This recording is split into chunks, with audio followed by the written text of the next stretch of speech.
He's telling me the verse where Jesus is God, according to him, doesn't know the reference. Well, Gospel of John, chapter number 14, verse number 7. Open. I have a Bible in my bag. Okay, get it. Help him, please. Give him the Bible. I'm speaking from my memory. Pornography. You know pornography? There is a chapter in the Bible, Ezekiel, chapter number 24. It's pornography.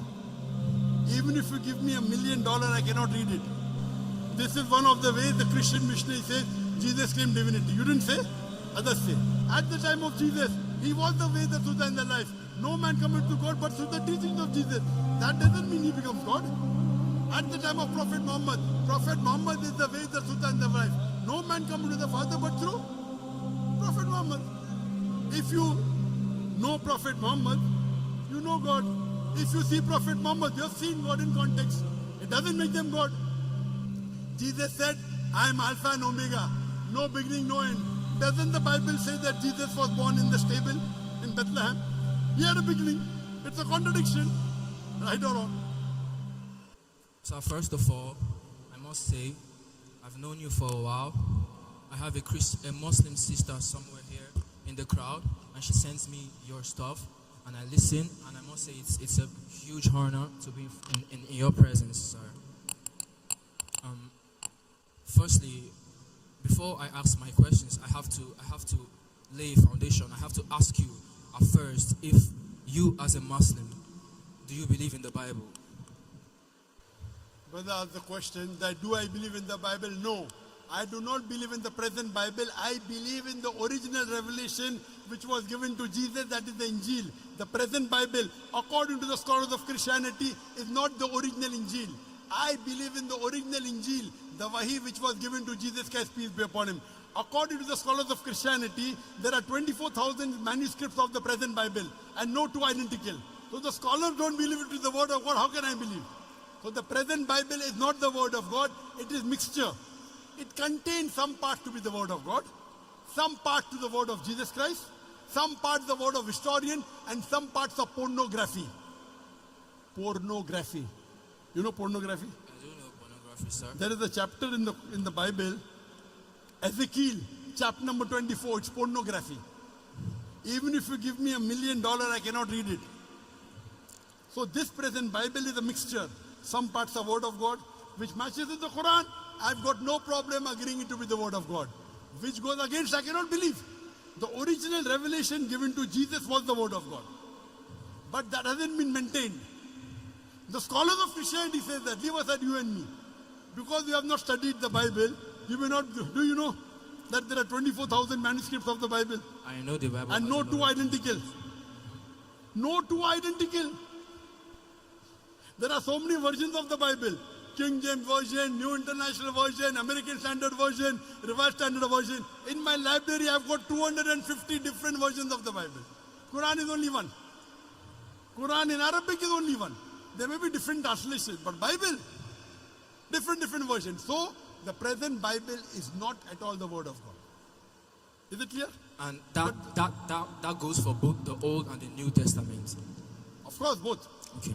So, my main question is the concept of Christ being the Son of God and the concept of Christ being God, for we as Christians, is something, it's actually really easy to grasp, and for a long time I've wondered why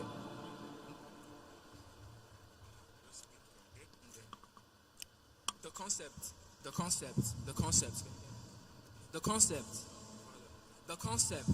Christ being the Son of God and of Christ being God, for us as Christians, is easy to understand. It's been easy for us to grasp because we have gotten our knowledge of that concept from the Bible.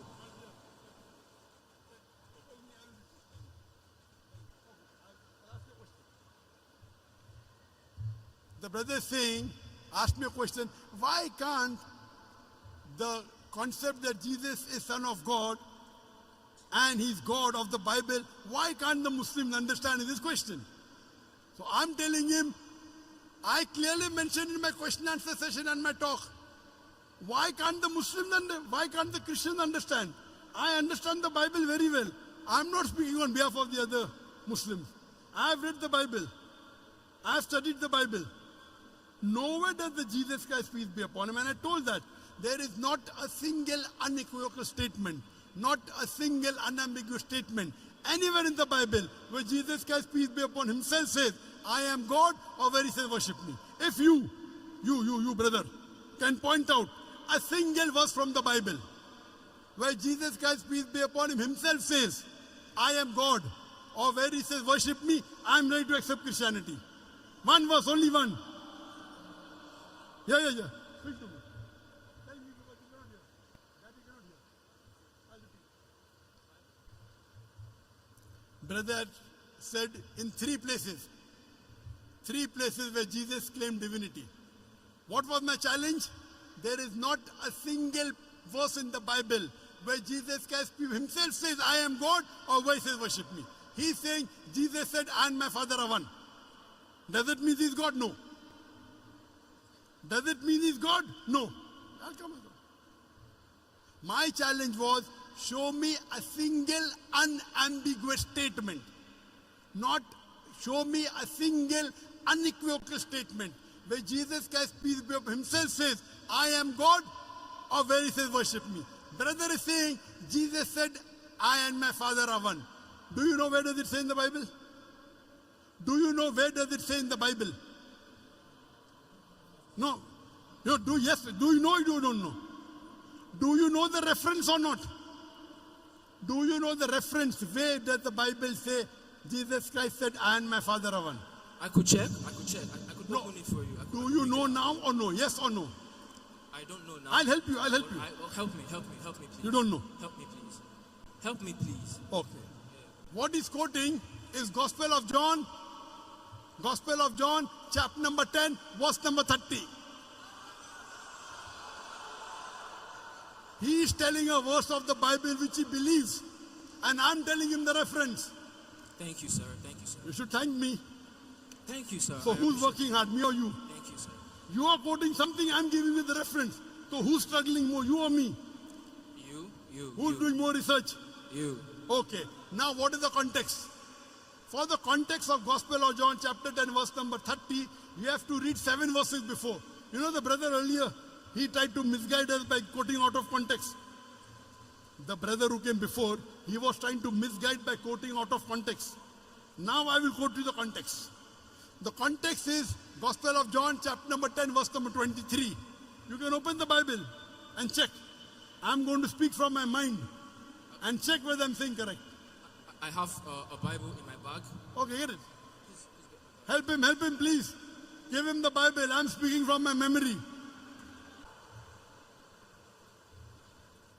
For the context, Gospel of John, chapter number 10, verse number 23. It says, Jesus enters the porch in Solomon's temple. Verse number 24, the Jews, the soldiers, they surround him and ask him, How long does thou make us doubt? If thou art the Christ, tell us plainly. Gospel of John, chapter number 10, verse number 23, 24. Gospel of John. Chapter 10. Chapter 10, verse number 30, I and my Father are one. It's too much. John is not there. John will be in the middle. John 10.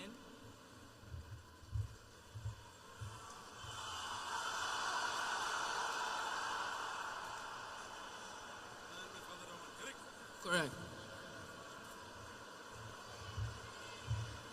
Gospel of John, chapter 10, verse 30, correct? 100%. Verbatim. 100%. 100%. Very good. Correct. Now I will start from verse number 23. 7 verses before. Jesus enters the Solomon's porch. Read. Solomon's temple. Jesus enters the porch in Solomon's temple. Verse number 24. The Jews, the soldiers surround him and ask him, why thou make us doubt? If thou art the Christ, tell us plainly. Correct? Verse number 25. I told you, but you believe not. The work that I do in my Father's name, they bear witness of me. Verse number 26. You do not believe me because you are not my sheep. Verse number 27. my followers, they hear me and they follow me. No man can pluck them out of my hand. Verse number 29, my Father which is greater than all, no man can pluck them out of my Father's hand. Verse number 28, no man can pluck them out of my hand. Verse number 29, my Father is greater than all, no man can pluck them out of my Father's hand. Verse number 30, I and my Father are one.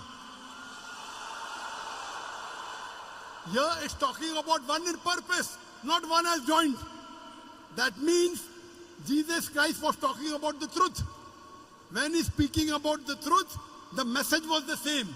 If my Father is a doctor, I am a doctor, I and my Father are one, does it mean we are joined? No. In profession we are one. He is a doctor, I am a doctor. He is the human being, I heal. It doesn't mean I and my Father are one. You understand? My Father is a doctor, I am a doctor, I and my Father are one. See the context. No man can pluck them out of my hand. Context. Verse number 28. No man can pluck them out of my hand. Verse number 29. No man can pluck them out of my Father's hand. I and my Father are one. If you say this one means actually one, for argument, Gospel of John chapter number 17, verse number 21 says, Jesus says, my Father is in me, I and you. I am in you, telling the 12 apostles. If you believe it's one, there should be 14 gods. Jesus, you open Gospel of John, chapter number 17, verse 23, it says, Jesus says, my Father is in me, I in you. He's telling the 12 apostles that I am in you. So there should be 14 gods. Why 3 gods? So this one doesn't mean one as an entity. It means one in purpose. So God was the same purpose. What Jesus Christ taught was the same purpose. What his apostles followed same purpose. There should be actually 14 gods. From this we come to know it doesn't mean one entity, it means one in purpose. Verse number 31, I'm continuing. Verse number 31. The Jews, they pick up stones to stone Jesus Christ, peace be upon him. Verse number 32. Same Gospel of John chapter number 10. Yeah. Verse number 32. Many of the good works have I done, Jesus Christ, peace be upon him. Which of the good works do you want to stone me? Verse number 33. We stone you because you being a man, you blaspheme. The Jews are telling, we want to stone you because you being a man, you want to blaspheme. That means even they misunderstand that he claimed he's God. Correct? Like how you misunderstand. Verse number 34 is the clarification. It is said in your scriptures that if the word comes to the person of God, he is called gods. Psalms, chapter 82, verse number 6. 82nd Psalm, verse number 6. Ye are gods. So if the word of God comes to a person, and if you call him God, the scripture is not broken.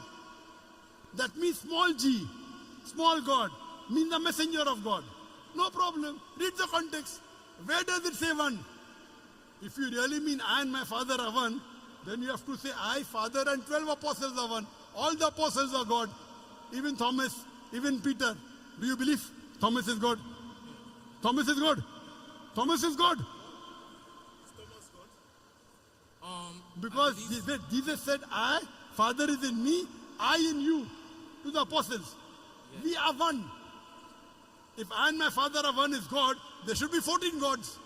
I never heard any church, any Christian in my life saying there are 14 gods. That means this one is one in purpose. I answered your first question. Now second one. Sir, please. Wait, please don't give a speech. I I'm giving you a reference, just listen to my answer. I completely agree with all you said. I can't hear you.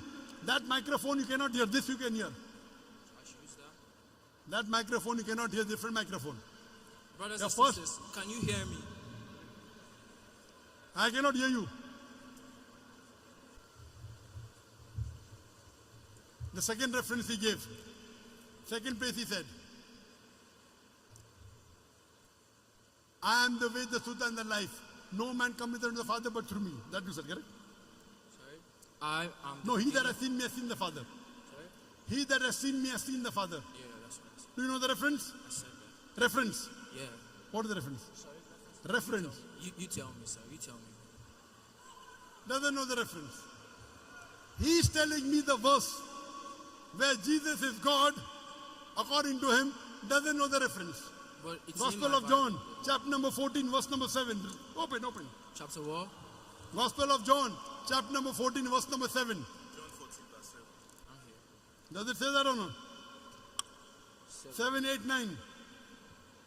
Yeah. Good. What is the context? Context. Context is, go to verse number 1. Verse number 1. Gospel of John, chapter number 14, verse number 1. If you believe in the Father, believe in me also. Verse number 2. In my Father's mansion, there are many, in my Father's house, there are many mansions. I go to prepare a place for you. I go and then you will follow. Then Thomas says, you don't know where I go. Then he says, I am the way, the truth and the life. No man cometh unto the Father but through me. Verse number 6. This is one of the ways the Christian missionary says, Jesus claimed divinity. You didn't say? Others say. I am the way, the truth and the life. No man cometh unto the Father but through me. Every messenger at this time was the way, the truth and the life. No man come unto the Father through Almighty God but through the messenger. At the time of Moses, he was the way, the truth and the life. No man came unto God but through the teachings of Moses. At the time of Jesus, he was the way, the truth and the life. No man come unto God but through the teachings of Jesus. That doesn't mean he becomes God. At the time of Prophet Muhammad is the way, the truth and the life. No man come unto the Father but through Prophet Muhammad. Again, he says, from now onwards, you know me and you know him. Verse number 7. Yeah. From today, you know me and you know him. God. Now, you know him and you have seen him. Correct? Correct. Now you know him and you see him. That means, according to the Bible, knowing means seeing. So, and then he says, anyone who has seen me has seen the Father. In context, knowing means seeing. So if you know me, you know the Father. If you see me, you have seen the Father. Same thing, if you know Moses, you know the Father. If you see Moses, you have seen God. If you know Prophet Muhammad, you know God. If you see Prophet Muhammad, you have seen God in context. It doesn't make them God. Your third reference. Jesus said, I am Alpha and Omega. No beginning, no end. Doesn't the Bible say that Jesus was born in the stable in Bethlehem? He had a beginning. It's a contradiction. Right or wrong? Jesus is Alpha and Omega, no beginning, no end. He had a beginning in the stable. Right or wrong? Right. That means it's false. The Bible is telling a wrong thing. He is not the beginning, the no beginning and no end. That's the reason I'm telling you, study the Bible. You study the Bible, hear my videos, you will come to the truth. Can we have the next question, please?